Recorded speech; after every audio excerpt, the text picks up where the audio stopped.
Hello YouTube family, मी दिशा भगत आजच्या या नवीन blog नवीन व्हिडिओमध्ये तुमचं स्वागत करते। आता तुम्ही म्हणसान किती दिवसानं ब्लॉग अपलोड करू राहिली, तर आज आम्ही चाललो होतो शेगावले।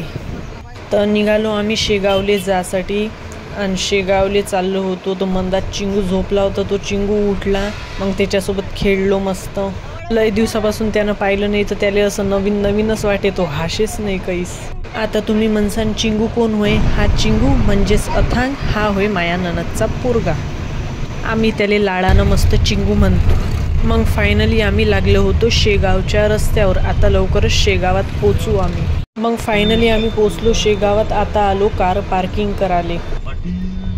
व्यवस्था लय मस्त आहे। मग उतरलो गाडीतून। आता चाललो आम्ही मंदिरात दर्शन घ्यायले। चिंग चिंग चिंगू चिंगू चिंगू इकडे पाहि ना। मग निघालो आम्ही मंदिराच्या रस्त्यानं। ऊन लय होती तर मस्त चिंगूच्या डोक्यावर ओढणी दिली टाकून, त्यानंही मस्त ठेवली, मस्त पाहून राहील तर टुकुर मुकुर। आता एंटर झालो आम्ही मंदिराच्या अंदर। पाहू शकता इथचा परिसर आणि किती मस्त वातावरण आहे, एकदम रमणूक आहे।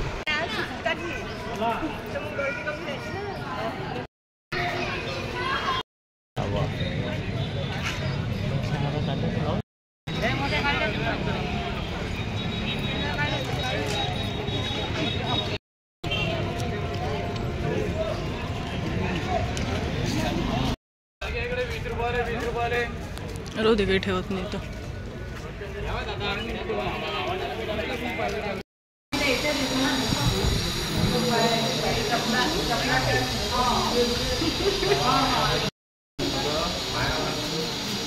आता आलो आम्ही मेन मंदिराच्या अंदर। मग आता चाललो आम्ही चप्पल ठेवाली। चिंगू त्याची चप्पल ठेवतच नाही म्हणे, तर मग जबरदस्तीने काढली ठेवली। आता चाललो आम्ही दर्शन घ्यायले।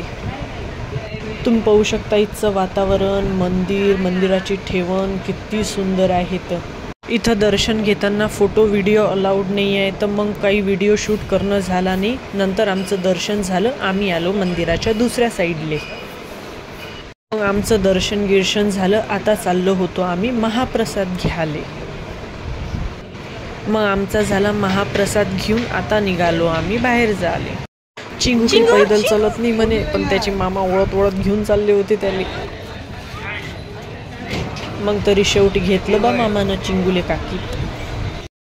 मग आमचं दर्शन वगैरे घेऊन झालं। आता चाललो आम्ही रूम पाहायले, म्हणजेच आमचा 1 नाईट स्टेचा विचार आहे। मग आलो आम्ही एच्याच संस्थेच्या आनंद निवासामध्ये। इथं चाललो होतो आम्ही रूम पाहायले। आमच्या 6 जणींसाठी एक रूम पाहिजे होती आम्हाला।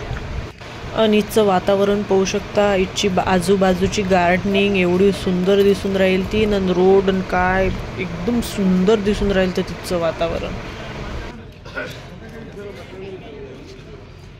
मग फायनली आमच्या 6 जणींसाठी आम्हाला सफिशियंट एक रूम भेटली।